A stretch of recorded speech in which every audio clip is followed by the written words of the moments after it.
Hello friends, this video is an attempt to discuss about the form and content of valuation reports. Many of us are doing valuation of businesses, valuation of financial assets, valuation of non-financial assets also. Sometimes valuation of intangibles like brands, goodwill, etc. Uh, Here we are making an attempt to standardize those valuation reports. So let me share my screen with you right now. Just give me a second for that.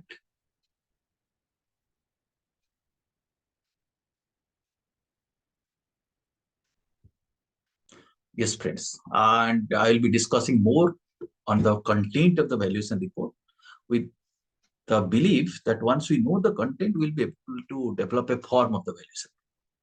So let us focus on the content. Uh, as you know, or you will agree with me, that the form and content of valuation report primarily depends on two things. Number one, the nature of the engagement, and second, the purpose of valuation. What kind of engagement we are having, in which situation we are doing that valuation. That means how the asset is put to use.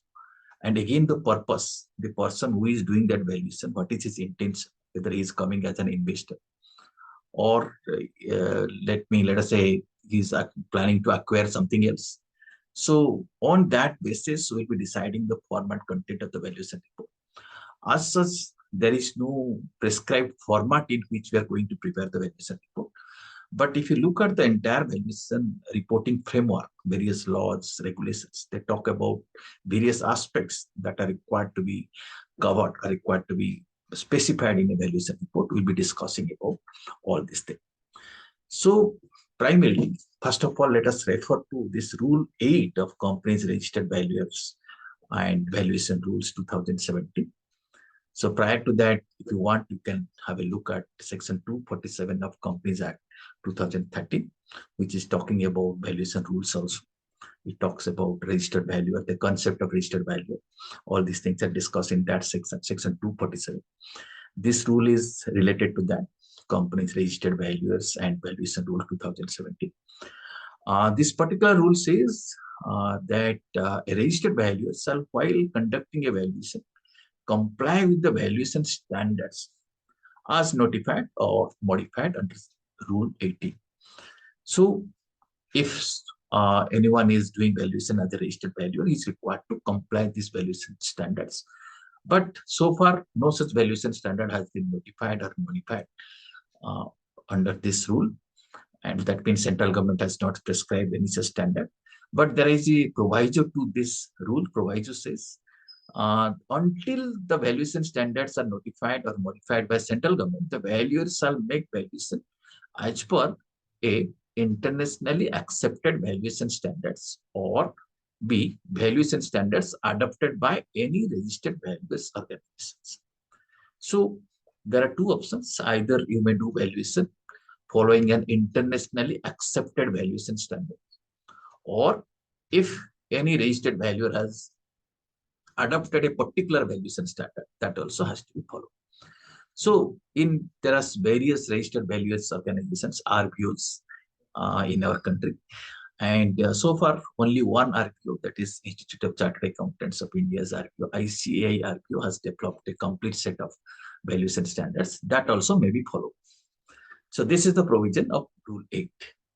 Now, at this stage, if this is the situation that central government has not prescribed and valuers are required to follow some valuation standard, if I look at the entire valuation reporting framework at this stage, we have to understand, or we have to take into consideration various rules and regulations and laws into account. For example, first of all, at this stage, we need to go through Section 247 of the Companies Act 2013, which is talking about the valuation. And at the same time, also, when we are deciding the format content of the valuation, we have to also refer to this Companies Registered Valuers and Valuation Rule 2017. And also, when we are if you are deciding the format content of the valuation report, We may refer to the ICI valuation standards, which is developed by Valuation Standards Board of Institute of Chartered Accountants of India and ICI Registered Values Organization. We may also refer to the International Valuation Standards, which are developed by International Valuation Standards Council. And one more thing, this IBBI, that is Insolvency and Bankruptcy Board of India, which is now, you can say, regulator of this valuation profession as of now. They have also issued a guideline for use of caveats, limitations, and disclaimers by registered valuers in valuation reports. So we need to refer to that thing also. So when at this stage, when we are talking about this valuation reporting framework, all these things are included. So today we'll be discussing the content by referring to all these things. Companies Act, Registered Valuers Rule, then ICA Valuation Standard, International Valuation Standards, and this guideline issued by IBPA. All these things will be taken into consideration. Now let us proceed further. Now first, let us see what this company's Registered Valuers and Valuation Rules 2017 says about the content of a valuation report. If you look at the screen, you can find out here we are talking about 12 points broadly. All these points has to be there in a valuation report. Number one, background information of the asset being valued. So you have to describe what kind of asset you are valuing. It may be an equity share. It might be an intangible asset like brand, it might be goodwill, or it might be entire business also. So that background information should be described in the report. Purpose of valuation, that is important, that should be specified. Appointing authority. If it is a company, only board of director or the audit committee can appoint a registered valuer. Who has appointed, that has to be specified in the report. If it is a non-company entity, maybe anybody can appoint. There is no specification. Then identity of the valuer. Valuer's identity has to be described. And sometimes valuer may use some experts in preparation of valuation report. For example, let us say you are valuing a business, one business, and there is a employee benefit liability where you need an actuarial valuation. So as a valuer, you may refer to that particular liability valuation to an actuary. So actuary is an expert. In that case, if some expert is involved, so identity of that expert also needs to be disclosed in the valuation report. Then valuer's interest or conflict, if valuer is otherwise interested in that entity or in that asset. And if there is any conflict of interest, that also needs to be disclosed in the valuation report. Then three dates. The three dates are important. One, date of appointment. Second, the valuation date. Third is the date of report, when the report is signed. All these three dates has to be clearly specified in the report. Next, nature and source of information. What kind of information is relied upon and what is the source of that information? Sometimes it might be collected from internal sources, maybe from management, or maybe from external sources like market data, may be collected from external sources. That also needs to be mentioned in a valuation report. Next is procedure adopted in carrying out that valuation. Entire procedure should be mentioned. Whatever the valuer has done in this valuation engagement, he should describe that. In fact, he should write all that what he has done, and what he has written, he should do that thing also. So entire procedure, let us say starting from analysis of financial statement, verification of the projection, review of the financial projection, all this process, how that can be discounted, how future cash flows are considered, how they are discounted, entire process is to be explained. Then valuation methodology. This is one more thing. It is slightly different from the procedures. Here, let us say what kind of valuation approach is selected, what is the reason of selecting from approach and rejecting other approaches. And within that approach, which method is selected. That valuation methodology needs to be described in this valuation report. Major factors that influence valuation. Here, valuer has to decide what are the major factors which are influencing the value. For example, let us say valuation is done on income approach. The major factor might be cost of capital, discount factor, or maybe something like market rate of return, risk-free rate of return, growth rate, beta factor. All these are the major factors. So this has to be disclosed in the report. And conclusion of the report, how finally it is concluded, that has to be disclosed. Conclusion means how finally value is arrived. And once that is done, then valuer may also disclose caveats, limitations, and disclaimer. Caveats means certain warnings if someone is using the valuation report and valuer wants to warn something, then he can disclose that thing under caveats. And if he wants to put some limitations to use, that also valuer can put. And if valuer wants to include some disclaimers in the report, that also can be disclosed or specified in the valuation report. Caveats, limitations, disclaimers may have different meanings literally, but can be used in interchangeably also. So many valuation report we see under one category, they have classified caveats, limitations, and disclaimers, and valuers disclose this thing.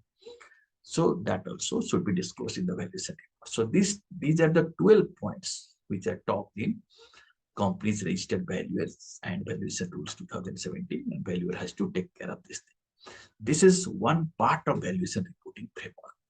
Now from here we will move to the another area. This is ICAI valuation standard 202, that is valuation report and documentation.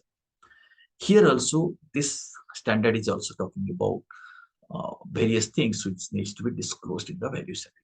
If you look at here, you can find out many of these things. Here you can see there are 14 points. Many of these things are already covered in the previous slide. That means in the registered values rule. Just you can have a look, but few extra points are also there, like inspections and investigations undertaken. So in case some non-financial asset valuation, maybe land and building valuation, plant and machinery valuation, it becomes a necessity to inspect those assets and or to conduct an investigation. Even in financial assets also, sometimes it may be necessary to inspect those assets or conduct an investigation. For example, let us say someone is doing debtors valuation, trade receivable valuation. The valuer may be interested to visit to the debtor to find out whether this amount is recoverable or not. So this inspection and investigation, if it is undertaken, that also has to be disclosed. Then one more thing, this ICAI valuation standard is talking about restrictions and use of valuation. If valuer want to put some restriction that this report can be used only for this purpose, cannot be used for anything else, one paragraph may be included in the valuation report regarding this.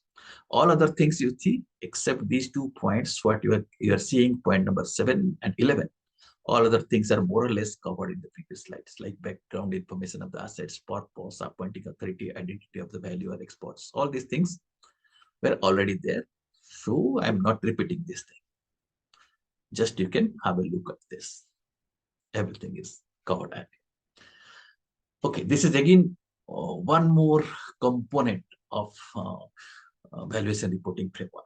So 2 things we have covered. One is valuation rule 2017, registered values rule. Then this is ICAI valuation standard. Now let us come to international valuation standard.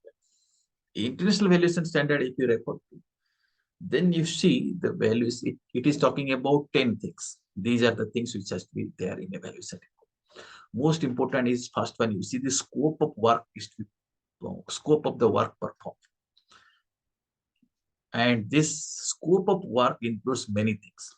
The detail of the scope of work is defined in para 20.3 of IVS 101. So we'll look at that. What is the scope of work? All these things which are there in the scope of work needs to be included in the valuation report. In addition to that, this standard is also talking about intended user. So in the valuation report, if I include who are the intended users, intended use and intended user. Okay, both the things has to be disclosed. Purpose is okay, we have already seen. Valuation approach, whether it is cost approach, market approach, or income approach, which approach is adopted. And under each approach, there are various methods. Which method is applied and why? So these things are expected to be talked in the valuation report. Then assumptions made. This is one more thing. And conclusions along with the principal reasons. All these things should be disclosed in the valuation report. This is according to IVS, International Valuation Standard. Now, if you want to look what is the scope of work performed, what are the things to be included in the scope of work, you see here The scope of work, IBS talks about, these are the things should be there in the scope of work. Identity of the valuer, you know that. Identity of the client, this is new thing. Identity of the client also needs to be disclosed under the scope. Identity of the intended user, this is okay. We know that assets being valued, then valuation currency, this is one more thing which may be included in the valuation report. Purpose, then basis or basis of values. As you know, there are different bases of valuation. Basis means type of value. There is type of value. That is also important. That also needs to be discussed. Right. So all other things you can have a look. Valuation date, nature and extent of valuer's work, and limitations, nature and scope, nature and source of information, significant assumptions, type of report being prepared, restrictions. And also one more thing, valuation will be prepared in compliance with international valuation standard. So if someone is preparing in compliance with IBS, he should disclose that thing. Or someone is following some other valuation standard like ICI valuation standard, that also should be disclosed as a part of the scope. All right. Now you see, so far we have covered three things. One is companies registered valuers and valuation rules. We have seen ICI valuation standard. We have also seen international valuation standard. Now, one more thing, that is the content of valuation report. This is discussed in IBBI guideline. IBBI, that is, IBBI has issued a guideline on September 20, and there these points are discussed. Around we see 17 points are there, which should be included in the valuation report.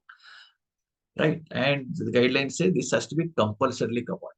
Mandatorily, these things has to be discussed in the valuation report. But many of these points are overlapping. We are already discussed this thing like background of the assets, purpose and appointing authority, base of value. But few things are new. We've seen premises of value. What are valuation premises? What are valuation bases? What are valuation methodologies? All these things we are not covering in this video, but we have other videos where these things we have already discussed. So you may refer to that. Premises of value, identity of valuer as well as expert. Then intended user, RV's interest, RV means registered values, interest and conflict, dates, all these dates you have discussed, inspections, investigations. Then business interest and ownership characteristics. This is again one more important thing. Business interest and ownership characteristics. Maybe shareholding pattern can be discussed in the valuation report. Then nature and sources of information, significant assumptions, procedures, valuation standards followed, restrictions, major factors, conclusions. Then caveat, limitations, disclaimers. So all these things should be disclosed in a valuation report. Okay, now you see four things we have already covered now. Now, if you summarize, all these things are talking about a different list. But if I summarize, totally we have arrived at 27 points. These 27 points are important for us. In any valuation report, we feel or we suggest that a valuer should include all these things. If all these things are included, then you can say this is all this entire valuation reporting framework is taken care of. So here I have different columns are there. If you see, there is a one column which talks about this thing, registered values rule. But one things talking about ICI valuation standard, then international valuation standard, then IBBI guideline. So you see, it talks first, let us say background information of the asset being valued. So rule says, yes, it is required. ICI valuation standard is required. IBS is not directly saying in the scope it is included. IBBA is also saying yes, it is required. Like this, we have classified. You look at totally in total, if you see there are 27 points which has to be included. First 13 points are here and 14 to 27 in the next slide. You just have a look. Background information of assets, purpose of valuation, scope, intended use, both are important. Then appointing authority, identity of the valuer as well as experts, date of appointment, valuation date, disclosure of valuer's interest or conflict, inspection or investigations, nature of information, sources of information. Now, if you go to next slide, it here 14 to 27. Premises of value, business interest and ownership characteristics, procedure adopted in carrying out valuation, valuation standards followed, valuation methodologies used, valuation approach, valuation methods, key inputs used, major factors that were taken into consideration, conclusions with reasons, assumptions, restrictions, caveat, limitations, disclaimers, finally, data valuation. So these are 17 points. I have changed the sequence, I've changed the order so that it will look better when you write a valuation report. These 27 points, if you go through, then it will take care of everything. Once again, I'm showing you first 1 to 13 points. Just have a look. Then 14 to 27 points, you may have a look again. Well, friends, now you have to remember one more thing. Don't forget that as a valuer, valuer is also required to put his signature. He has to sign the valuation report. And if the appointment is made in the name of some entity, then the name of the entity also needs to be mentioned in the valuation report. This is one more thing. Few more things.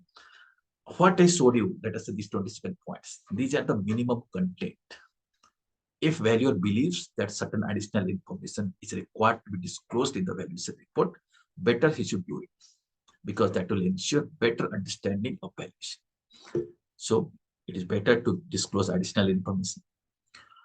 And this every valuation report, we normally see caveats, limitations, and disclaimer.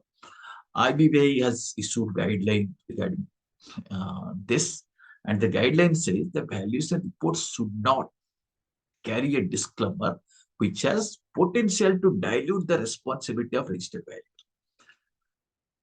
or make the valuation unsuitable for the purpose for which valuation was conducted. So as a valuer, we have to take care of this thing, that you should not give so much of caveats, limitations, and disclaimer that it will dilute the basic responsibility of the valuer, or it should make the valuation report, or if it is making the valuation report unsuitable for the purpose. So those kind of caveats, limitations, and disclaimer needs to be avoided. And if some of you are thinking about what are the, or want to know what are the valuation approaches, here just I'm not describing here. There is a summary of valuation approaches which is there in ICI valuation standard. You can refer to that. Market approach, income approach, cost approach, and under each approach there are various valuation methods. These methods are applied to arrive at the valuation. You can have a look. Approaches are required to be disclosed in the valuation. Next, if at all you are interested to know what are the valuation bases, there are some valuation bases which are discussed in international valuation standards. International valuation standard 104 talks about 10 kind of valuation bases. Okay, 6 are defined, and there are 4 more which are not defined. These are various valuation bases like market value, market rent value, etc. ICI valuation standard talks about 3 kind of valuation bases: fair value, participant specific value, and liquidation value. So which base is followed, that needs to be disclosed in the valuation report. Then again, if you are interested to know what is the meaning of this premise of value, so we have a separate video, but here you can have a look.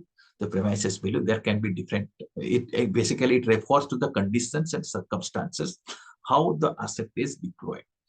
So valuation is done in a given premises. The valuer first of all has to decide what is the premise of value. So there are very many possibilities like HABU or highest and best use value, going concern value, as is where is value, orderly liquidation value, forced transaction value. Which valuation premises is adopted, that needs to be disclosed in a valuation. Here the detailed description of this kind of valuation premises. You may have a look at this.